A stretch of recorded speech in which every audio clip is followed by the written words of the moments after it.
Bapak Ibu Saudara yang terkasih dalam Tuhan, pagi hari ini kita akan merenungkan firman Tuhan.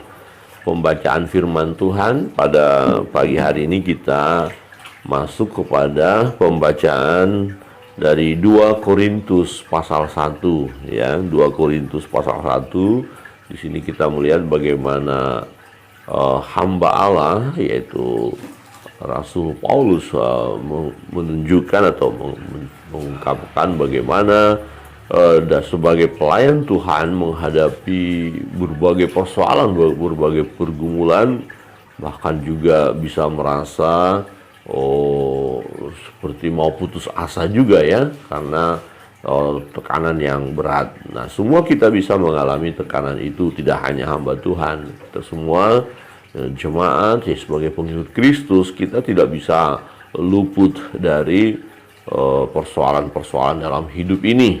Jadi kita tidak hanya berada pada zona nyaman saja ya, dalam berkat-berkat yang berkelimpahan saja, tidak, tetapi ada kalanya Tuhan izinkan kita mengalami beban pergumulan atau penderitaan ya. Tetapi kita harus tetap kuat dan tetap setia. Kita membaca firman Tuhan di dalam 2 Korintus pasal 1 ya, mulai dari ayat 3. Saya membaca ayat yang ketiga, Bapak Ibu Saudara akan membaca ayat yang keempat. Kita baca secara bergantian satu perikop ini ya. Ayat yang ketiga, terpujilah Allah Bapa Tuhan kita Yesus Kristus, Bapa yang penuh belas kasihan dan Allah sumber segala penghiburan, yang menghibur kami dalam segala penderitaan kami, sehingga kami sanggup menghibur mereka yang berada dalam bermacam-macam penderitaan dengan penghiburan yang kami terima sendiri dari Allah. Sebab sama seperti kami mendapat bagian berlimpah-limpah dalam kesengsaraan Kristus, demikian pula oleh Kristus kami menerima penghiburan berlimpah-limpah. Jika kami menderita, hal itu menjadi penghiburan dan keselamatan kami. Jika kami dihibur, maka hal itu adalah penghiburan kami, sehingga kami beroleh kekuatan untuk dengan sabar menderita kesengsaraan yang sama seperti yang kami derita juga. Dan pengharapan kami akan kamu adalah teguh, karena kami tahu bahwa sama seperti kamu turut mengambil bagian dalam kesengsaraan kami, kamu juga turut mengambil bagian dalam penghiburan kami. Sebab kami mau saudara-saudara, supaya kamu tahu akan penderitaan yang kami alami di Asia Kecil. Beban yang ditanggung atas kami adalah begitu besar dan begitu berat, sehingga kami telah putus asa juga akan hidup kami. Bahkan kami merasa seolah-olah kami telah dijatuhi hukuman mati. Tetapi hal itu terjadi supaya kami jangan menaruh kepercayaan pada diri kami sendiri, tetapi hanya kepada Allah yang membangkitkan orang-orang mati. Dari kematian yang begitu ngeri, Ia telah dan akan menyelamatkan kami. Kepadanya kami menaruh pengharapan kami, bahwa Ia akan menyelamatkan kami. Karena kamu juga turut membantu mendoakan kami, supaya banyak orang mengucap syukur atas karunia yang kami peroleh, berkat banyaknya doa mereka untuk kami. Demikian jawab pembacaan firman Tuhan. Menarik, Bapak Ibu Saudara yang terkasih dalam Tuhan. Rasul Paulus menceritakan bagaimana mereka bergumul menghadapi tantangan yang luar biasa, tetapi bukan hanya dia, juga umat Tuhan, orang percaya ya, juga orang-orang itu juga mengalami beban berat, dan pergumulan hamba Allah ini sangat luar biasa sehingga dikatakan ya putus asa juga dalam hidup ini ya. Perhatikan dikatakan, sebab kami ayat 8, sebab kami mau saudara-saudara supaya kamu tahu akan penderitaan yang kami alami di Asia Kecil, beban yang ditanggungkan atas kami adalah begitu besar dan begitu berat, sehingga kami telah putus asa juga akan hidup kami. Jadi, waduh, gimana ya hidup kita ini, tidak bisa buat apa-apa ini, kita kayaknya mau menyerah saja. Nah, semua kita bisa mengalami situasi seperti itu. Ya, tekanan hidup, persoalan, pergumulan yang datang bertubi-tubi bisa membuat kita seperti kita tidak punya harapan lagi, karena kita nggak punya kekuatan. Kita begitu lemah dan dikatakan kami telah putus asa juga akan hidup ini, ya. Jadi dalam menghadapi persoalan seperti sudah tidak mampu lagi, ya udah, bagaimana? Ya. Ayat 9, kita lihat bagaimana beratnya persoalan itu. Bahkan kami merasa seolah-olah kami telah dijatuhi hukuman mati. Nah, dalam menghadapi persoalan, semua kita bisa merasakan seperti itu. Tetapi jangan sampai persoalan itu membuat kita hancur, jatuh, ya, kemudian meninggalkan Kristus. Ada banyak orang karena persoalan kecewa kepada Tuhan, kecewakan hidup ini dan meninggalkan jalan Tuhan.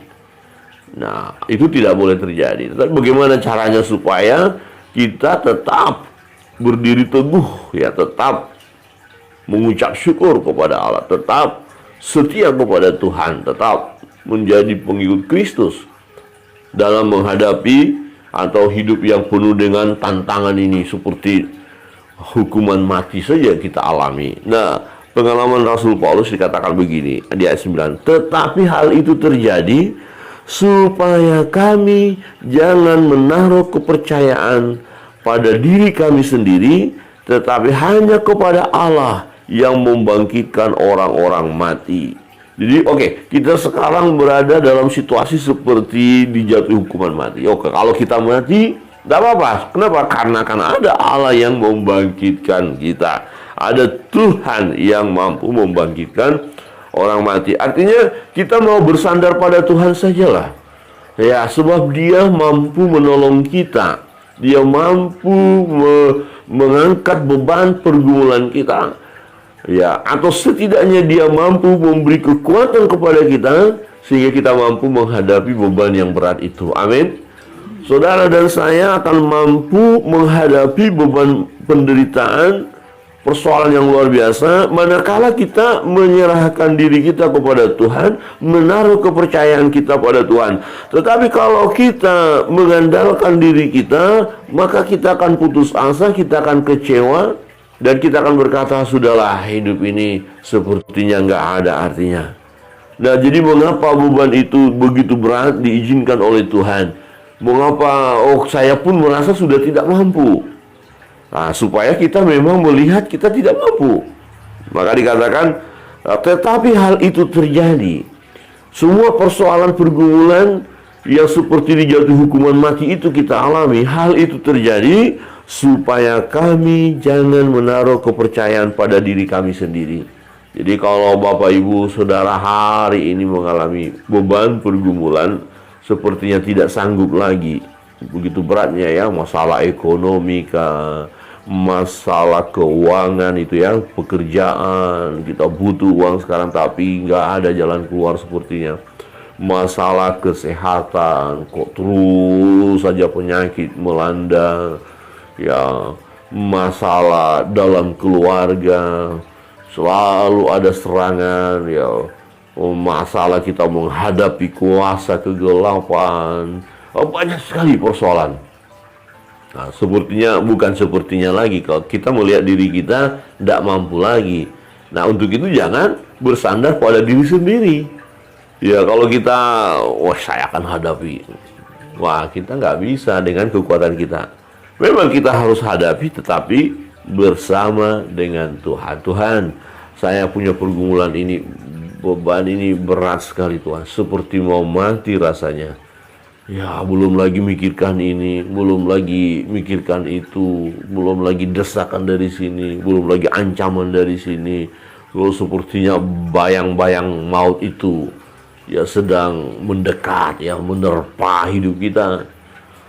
seperti gelombang tsunami yang datang mau menghanyutkan kita. Ya, nah dalam kondisi itu kita berserah ya, supaya kami jangan menaruh kepercayaan pada diri kami sendiri. Saudara yang terkasih dalam Tuhan, menarik bagian ini menunjukkan bahwa kita perlu menyerahkan diri kita kepada Tuhan.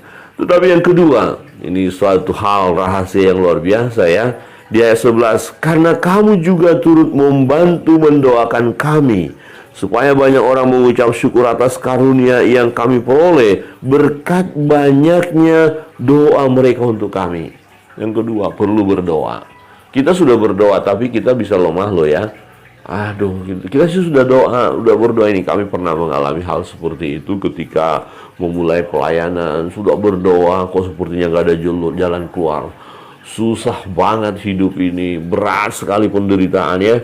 Waduh, ini mau menyerah saja, mau putus asa ya. Tetapi ada orang yang berdoa, ada orang-orang lain yang mengasihi kami, yang mendoakan kami, dan ketika mereka berdoa, nah kami merasakan kekuatan. Nah ini yang dialami oleh Rasul Paulus. Jadi perlu kita berdoa untuk hamba-hamba Allah yang sedang melayani, berdoa untuk sahabat-sahabat kita yang sedang bergumul, berdoa untuk orang-orang yang kita tahu ada kesulitan yang dihadapi. Kita doakan. Dia tidak perlu tahu, tetapi yang jelas Tuhan tahu ketika kita berdoa, dan Tuhan tahu persoalan orang yang kita doakan itu. Nah, waktu Rasul Paulus dan tim melayani, hamba-hamba Allah ini melayani, mereka mengalami tekanan yang luar biasa, seperti dijatuhi hukuman mati. Tetapi mereka merasakan kekuatan baru. Kenapa? Karena ada yang berdoa buat mereka. Ya, jadi jangan menganggap remeh doa itu ya. Doa. Oh, jangan menganggap remeh. Ya, doa orang benar apabila dengan yakin didoakan besar kuasanya. Ya. Perhatikan, ini kebenaran, ini ya dan amin. Kadang-kadang ya ini bisa terjadi, kita sudah tidak bisa lagi mengandalkan kekuatan kita untuk mencari atau menyelesaikan persoalan. Ketika kita berdoa, akhirnya Tuhan turun tangan ya. Dan wah, luar biasa jawabannya doa ini ya. Wah, langsung selesai juga masalahnya. Saya kuat. Setidak-tidaknya kita bersuka cita dalam penderitaan ketika kita berdoa dan ada orang lain berdoa. Cobalah.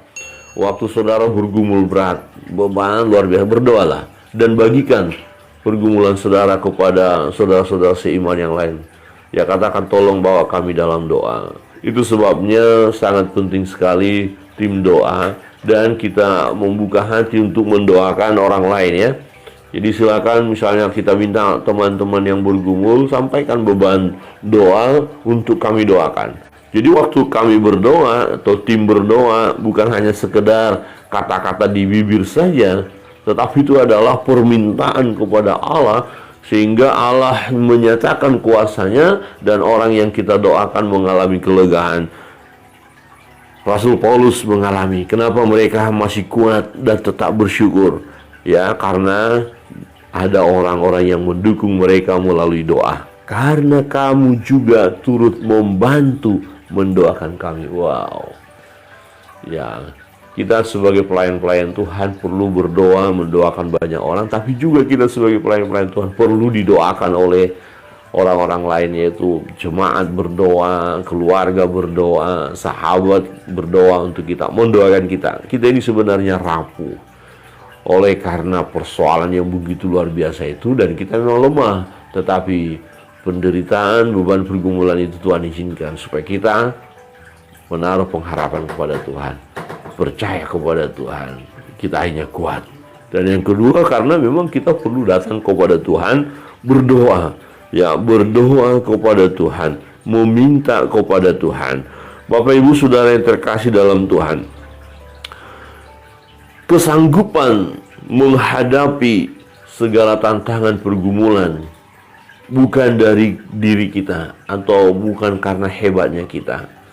Ya, ini harus kita garis bawahi. Sebab kalau kita mengandalkan kekuatan diri kita, ya kita akan menyerah. Kita tidak sanggup. Bahkan Tuhan berkata, terkutuklah orang yang mengandalkan kekuatan manusia, kekuatan diri sendiri. Tapi diberkatilah orang yang mengandalkan Tuhan. Nah, Tuhan yang menolong, Tuhan yang menghibur, bahkan dalam kesusahan, dalam penderitaan kita, Tuhan ada bersama dengan kita. Amin. Tuhan ada bersama dengan saudara ketika saudara sedang bergumul, ya.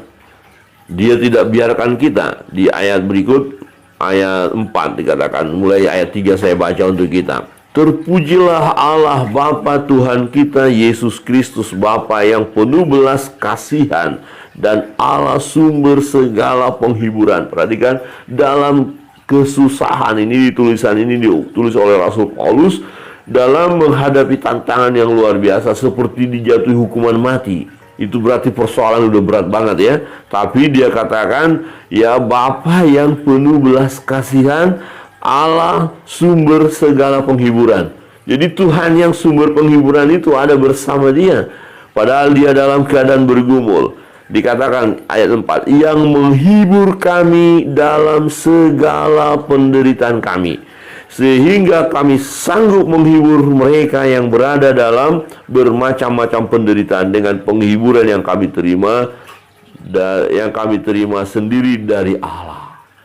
Nah, yang ketiga, ya, percayalah bahwa Tuhan ada bersama dengan kita dan dia sanggup menghibur kita. Amin.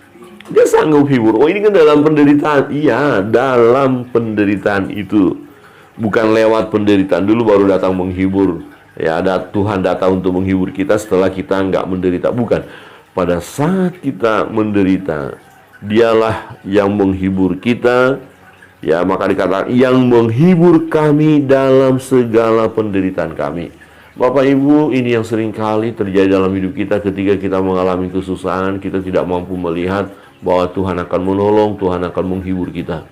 Kita bisa langsung putus asa, bersungut-sungut, ngambek, kecewa, ya, dan kemudian berkata, udahlah Tuhan, biar hidup saya hancur saja kalau begitu, nggak ada harapan kok, gitu ya. Secara manusia bisa terjadi karena itu tadi, ya, penderitaan, tekanan yang luar biasa, ya, seperti mau mati saja rasanya. Ya, saya pernah punya pengalaman yang seperti mau mati saja karena penderitaan luar biasa. Waktu itu sakit dan cukup lama, harus makan obat terus, tidak sembuh-sembuh, ya berat dan sepertinya nggak ada harapan lagi. Jadi doa mulai lemah, ya, karena terus berdoa nggak ada juga rasanya apa-apa. Nah, ketidaksabaran kita menantikan proses yang Allah kerjakan bagi kita membuat kita mulai kehilangan pengharapan, mulai bersungut-sungut dan mencari pertolongan ke tempat lain yang bukan kepada Tuhan. Itu satu kesalahan yang fatal sebenarnya, tapi memang kan kita lemah, ya. Dan satu hal yang kita syukuri bahwa dalam kondisi begitu pun Allah tidak biarkan kita, udahlah kalau kau mau hancur, hancur aja, enggak. Tapi Tuhan datang menghibur, memberi kekuatan. Akhirnya saya secara pribadi ketika persoalan itu terjadi, ya insaf, wah ini saya sudah salah langkah ini, saya harus bertobat. Bapak Ibu Saudara yang terkasih dalam Tuhan, apapun kesusahan dalam hidup ini, penderitaan, pergumulan, kesedihan, Tuhan sanggup menghibur kita. Amin. Bagaimana Tuhan menghibur? Dia beri kekuatan kepada kita, Dia beri jalan keluar atas persoalan kita, dan kita tetap dapat memandang kepada Allah. Dia bersama dengan kita. Kiranya kebenaran firman Tuhan ini menolong kita ketika menghadapi kehidupan yang luar biasa, tekanan yang luar biasa, penderitaan yang luar biasa. Sebagai pengikut Kristus, tetap setia mengandalkan Tuhan. Penderitaan, pergumulan yang kita alami mengingatkan kita betapa lemahnya kita. Untuk itu, kita harus bersandar kepada Dia, menaruh kepercayaan kita kepada Tuhan. Dan yang kedua, kita akan kuat menghadapi semua karena kita dapat berdoa kepada Tuhan, dan ada orang-orang lain, saudara-saudara kita lain, sahabat-sahabat yang mendoakan kita. Jadi terus berdoa, ya, mengingatkan kita untuk terus datang kepada Tuhan. Dan yang ketiga, percayalah Tuhan bersama dengan kita, Dia sanggup menghibur kita dalam segala pergumulan yang kita alami. Dia ada bersama dengan kita, Dia tidak pernah tinggalkan kita. Dan nantikan Dia akan mengulurkan tangannya untuk menolong kita. Tuhan Yesus memberkati kita sekalian. Kita akan masuk dalam doa-doa kita. Kita serahkan hidup ini kepada Tuhan.